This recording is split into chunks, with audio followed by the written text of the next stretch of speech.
J'aime les sondages, surtout quand leurs résultats sont raccords avec ce que je pense. J'aime les sondages quand ils nous parlent de politique, d'économie, de mode de vie, de questions de société ou de planche à roulettes.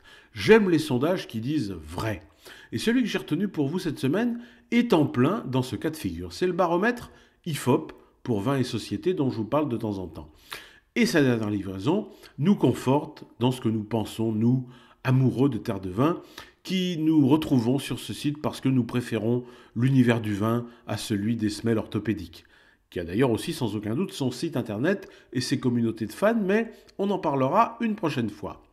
Que nous dit donc ce baromètre? Que le vin reste pour nous, Français, une source de bien-être et une valeur refuge lorsque tout s'effondre autour de nous. Les chiffres sont édifiants. Oui, le vin est symbole de tradition pour 92%, de convivialité 91%, d'authenticité et de partage 87%, d'héritage culturel 78%.